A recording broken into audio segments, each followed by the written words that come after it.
I carried the thought like a shard under the skin, small enough to hide, sharp enough to make every movement feel deliberate. It came to me in pieces at first, the way certain fears arrive, not as a clear sentence, but as a pressure behind the ribs, a tightening in the throat whenever someone spoke too confident. I would be standing there, hands busy with something pointless, listening to voices that filled the space like smoke, and I'd feel my mind reach for a word it refused to say out loud. It wasn't courage I lacked. That would have been simpler. Courage has a shape people recognize. What I felt had no shape. It was a private alarm bell that kept ringing without permission, louder each time I pretended I hadn't heard it. I remember how ordinary everything looked around the moment it started. The air was stale, heavy with the kind of heat that never belonged to the sun. Fabric rubbed against skin. Metal clicked softly. Somewhere nearby, someone laughed at something that wasn't funny, and the sound landed wrong, as if the room itself didn't approve. My eyes kept drifting to small details that didn't matter until they did. The way a hand hovered half a second too long before pointing, the way someone swallowed before answering, the way a silence and then got papered over by another voice. That was the first time the thought sharpened into something I could almost hold. Not a prophecy, not certainty, just a simple, ugly possibility that the others seemed unable or unwilling to picture. I told myself I was overreacting, that I was tired, that my mind was hunting for patterns because it couldn't accept how much depended on chance. I tried to force my face into neutrality. I practiced the look of someone who belonged there, someone who understood, someone who didn't need to interrupt. But the thought kept returning, patient as a brute. It followed me through routine motions and borrowed conversation. It leaned over my shoulder when I wrote things down that no one would read twice. It waited beside me while I listened to instructions delivered with calm authority, as if calm could turn risk into reason. And every time it returned, it brought the same question with quiet, relentless, almost polite. Are you going to say it? The answer should have been easy. If something is wrong, you speak. If you see danger, you warn. That's what people tell stories about. That's the version that sounds clean. But in real life, speaking is not one action. It's a chain. First you decide to open your mouth. Then you decide whose eyes you can bear on you when you do. Then you decide what you're willing to lose if the words land badly. And there are always eyes, always consequences. Sometimes not even for you. I imagined it, the moment I would lift my head and let the thought out into the open. I pictured the instant before the first syllable, how I'd need to draw a breath deep enough to change the air in the room. I pictured faces turning, expressions tightening, the quick assessment people make when someone beneath them dares to have an opinion. I could hear the responses before they existed. Dismissal wrapped in patience, a warning disguised as advice, a sharp correction delivered with a smile, the kind of laughter that isn't laughter at all. And underneath all that, the simplest fear of all, that I would be wrong. Because if I spoke, and I was wrong, I would become something, a problem, a weakness, a cautionary tale whispered afterward, someone who didn't understand his place.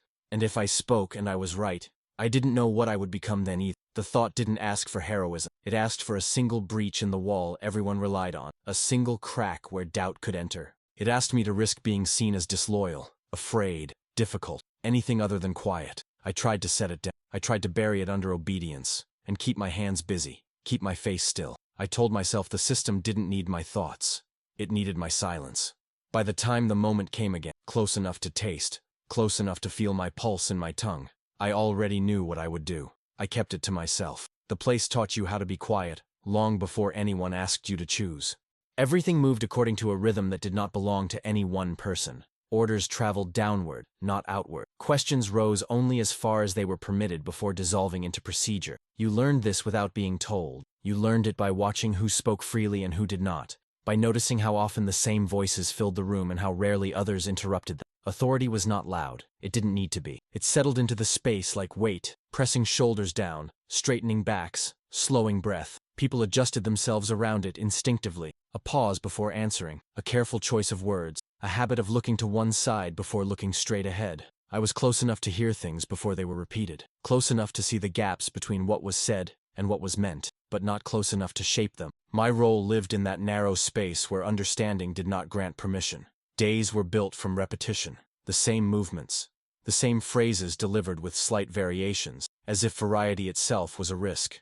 Routines had a calming effect on most of them. They trusted them the way you trust a railing in the dark, something solid to keep you from falling too far. The routines suggested that everything had been accounted for, that mistakes were already behind us, not waiting. Hierarchy made this belief easier. There was always someone above you who had already decided, someone whose certainty felt rehearsed, whose voice carried no visible strain. When decisions were spoken, they arrived complete, without room for hesitation. They were not invitations, they were conclusions. You could feel the cost of disrupting that certainty even before anyone tested it. I watched how people positioned themselves physically when authority entered, how conversations tightened, how humor thinned out, how no one leaned too comfortably. Even those with experience, even those who had seen enough to know better, adjusted their posture. It was a shared understanding. Confidence flowed one way. The environment rewarded this understanding. Silence was interpreted as discipline, compliance as professional. Doubt, when it appeared, was treated as a flaw in character rather than a feature of thought.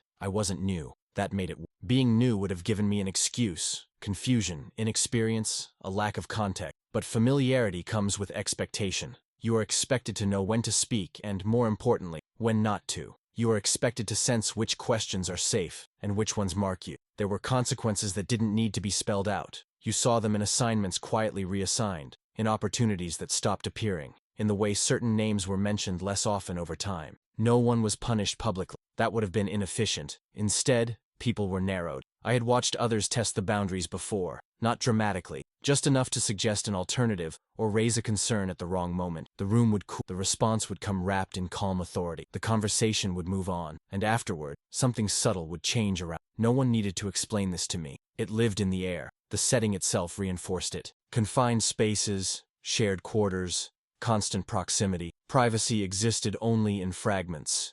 Your reputation traveled faster than you did. One poorly timed comment could follow you into rooms you hadn't entered yet. And there was always the larger, the one no one named because it made everything else seem trivial. The sense that what we were part of mattered too much to be interrupted by individual doubts.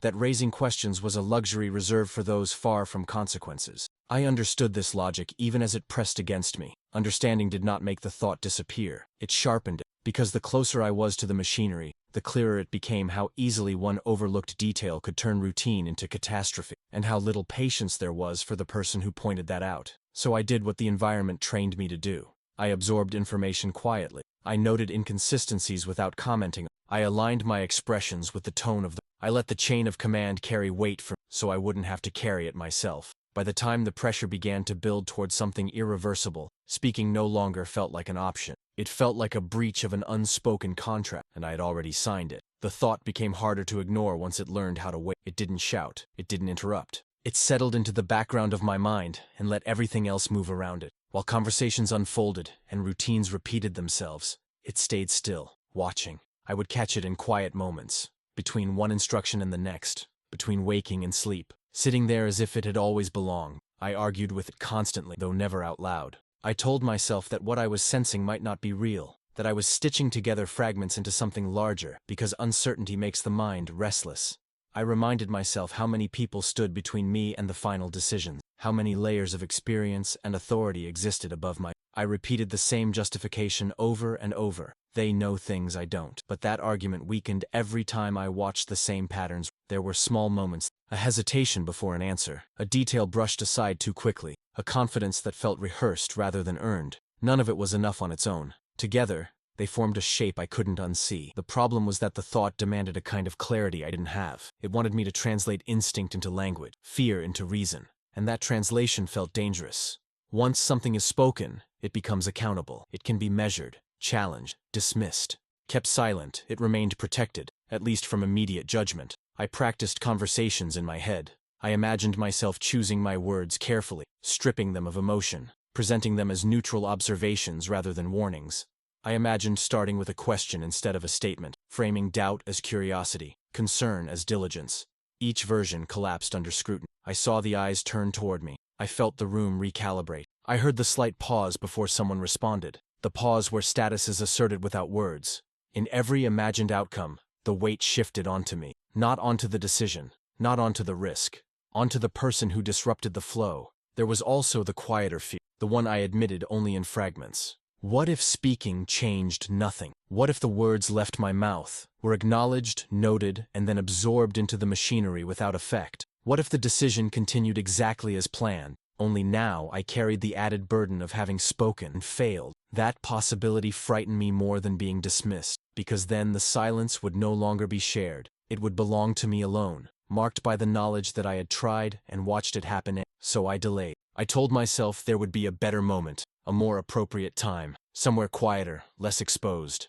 I watched for an opening that never fully formed. Each time one appeared, it closed again under urgency, under momentum, under the subtle pressure to keep moving. The thought grew heavier as time passed. It pressed against my chest when I stood still. It tightened my jaw when I listened. It followed me into sleep and woke with me, unchanged. I began to resent it, not because it was wrong, but because it demanded something I wasn't prepared to give. It asked me to step outside the safety of anonymity, to accept consequences without knowing their shape. It asked me to be visible in a system that rewarded invisibility. There were moments, small, almost imperceptible ones, when I nearly gave in. A glance held too long, a breath drawn too deep, a sentence forming just behind my teeth. Each time, something stopped me. Sometimes, it was the presence of others. Sometimes it was the remembered image of someone else who had spoken once and never again. Sometimes it was simply exhaustion, the kind that makes any additional weight feel unbearable. I learned how to sit with the thought without acting on it, how to let it exist alongside obedience, how to compartmentalize fear so it didn't interfere with function. From the outside, nothing changed. I performed my role. I responded when addressed. I kept my expressions measured. I became very good at appearing calm. Inside, the debate never resolved. It only circled, tighter and quieter, until silence no longer felt like a choice. It felt like gravity. The moment did not announce itself. It arrived quietly, disguised as procedure. Nothing about the setting suggested finality. There was no raised voice, no dramatic pause, just the familiar arrangement of bodies and objects, the same controlled movement of information from one person to the next. The kind of moment that passes every day without leaving a mark, unless you understand what it contains. I knew it was coming before it did, not because anyone warned me, but because the air had changed, conversations shortened, decisions arrived faster, as if speed itself could prevent doubt from forming. The room felt smaller, though nothing had moved. I felt it in my body first, a tightening just below the ribs, a shallow breath that refused to deepen. My hands went still, then resumed their task too deliberately. I was suddenly aware of the sound I made when I shifted my weight, of how loud it seemed in a space full of voices. Someone spoke, not to me, never to me. The words were delivered with confidence, with that practiced certainty that leaves no visible seam for objection. Heads nodded, pens moved. The decision took shape in the open, solid and unquestioned. The thought surged forward. It was no longer abstract. It was specific enough to hurt. I felt the urge to lean forward, just slightly, to clear my throat, to interrupt with something small, an observation, a clarification, a question that could be dismissed as routine. I didn't need to accuse anyone. I didn't need to challenge authority. I only needed to insert the doubt, to slow things down long enough for someone else to see what I was seeing. My mouth open. Nothing came out. In that fraction of a second, everything converged. The faces around me, the hierarchy embedded in the room, the memory of what happened to those who complicated certainty, the possibility, still unproven, that I was wrong, the certainty, far worse, that if I spoke now, there would be no taking it. The thought pressed hard against the back of my teeth, fully formed at last. I could feel its shape, its weight. It wanted release. Instead, I swallowed. The physical act was small, almost invisible, but it felt like closing a door with something trapped on the other side. My throat tightened as if resisting me, as if my body itself hadn't agreed to the decision. I forced my expression to remain neutral, forced my breathing to return to a rhythm that wouldn't draw attention. The moment passed. The decision moved forward without resistance. The conversation shifted to implementation, to logistics, to details that assumed the conclusion was sound. The room relaxed slightly, relieved to have crossed the threshold without disruption. I remained where I was, perfectly still. No one looked at me. No one needed to. Silence had done its work. The system absorbed my hesitation without noticing it had ever existed. Inside, something settled. Not peace, not acceptance, but a heavy stillness. The kind that comes after a struggle ends without resolution. I felt a strange sense of relief threaded through the dread. Relief that I had not been seen. Relief that I had not broken the surface. It disgusted me. I told myself it was too late now, that even if I spoke in the next moment it would sound reactive, defensive, suspicious. The window had closed. The words had expired. As the room emptied, I stayed behind a beat longer than necessary, as if waiting for something to call me back. Nothing did. The routine resumed around me, unchanged. I carried the silence with me as I left. It felt heavier than the thought ever had. Because the thought was still theoretical. The silence was real. And once chosen, it did not loosen its grip. The first signs came quietly, the way bad news prefers to travel. They didn't arrive as a single moment of impact, not as something you could point to and say, this is where it went wrong. Instead, they unfolded in fragments, stretched thin across time, each one small enough to be explained away on its own. Delays, adjustments, a tone of voice that grew tighter with every exchange. the kind of changes that suggested friction without admitting failure. At first, I told myself it meant nothing. I watched routines bend without breaking. I listened as explanations were offered with the same calm authority as before. Only now that calm felt strained, like a uniform worn too long without rest. The system reacted the way systems always do when pressure built. It compensated. It reassigned weight. It spoke faster. It trusted momentum. The thought I had buried began to surface again, not as panic, but as recognition. I noticed how often my attention returned to the same details I had flagged in my mind earlier, the same assumptions, the same missing considerations. What had once felt like an uncomfortable possibility now felt like a pattern asserting itself. Each development traced a line I already knew the direction of. Others began to feel it too, though no one named it. There was less laughter, fewer unnecessary words. Conversations shortened, not because there was nothing to say, but because no one wanted to say the wrong thing. Eyes lingered longer on maps, on documents, on faces that refused to betray uncertainty. I kept my posture neutral. I made sure my reactions revealed nothing. Inside, the weight grew. When confirmation finally came, it didn't arrive as shock. It arrived as resignation. A report delivered without ornament. A statement stripped of emotion. The kind of language used when clarity replaces hope. The room received it in silence, absorbing the information with practiced restraint. No one reacted outward the way people do when something unexpected happens. Because on some level, it wasn't unexpected. I felt my chest tighten, not with surprise, but with a dull, sinking familiarity. This was the shape I had imagined, though the details differed. This was the direction my thought had been pointing toward from the beginning. I remember the way my hands shook slightly as I tried to steady them against something solid. The movement was small, almost imperceptible, but I noticed it. My body had recognized the truth before my mind finished processing it. There was no moment of accusation. No one turned to ask if anyone had known. The machinery didn't work that. Responsibility dispersed itself evenly, like fog, leaving no single place to stand. That, somehow, made it worse.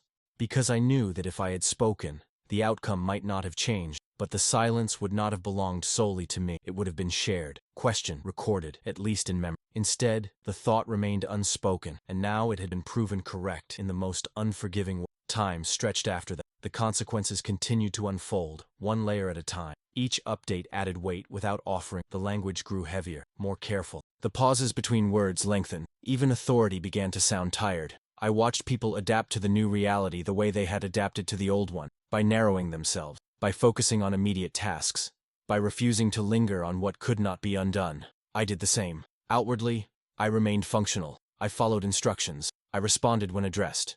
I carried out my role with precision. Inwardly, everything slowed. Each action felt deliberate, as if I were moving through resistance.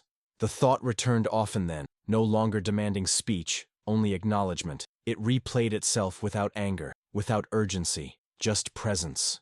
A reminder. I began to understand that the cost of silence wasn't a single moment of regret. It was cumulative. It embedded itself into memory, into habit. It altered the way I listened, the way I watched, the way I measured my own responsibility. What had happened could not be undone. That fact settled over everything like dust. And beneath it all, there was a quieter realization, one that did not accuse but did not absolve either. The disaster had not required my silence. But my silence had made room for it. Time did not soften it, it only spread it out. Long after the routines changed and the urgency dissolved into memory, the silence remained intact. It followed me into places where no orders were given, where hierarchy no longer mattered. In quieter rooms, in ordinary moments, it resurfaced without warning, steady, unchanged, immune to distance.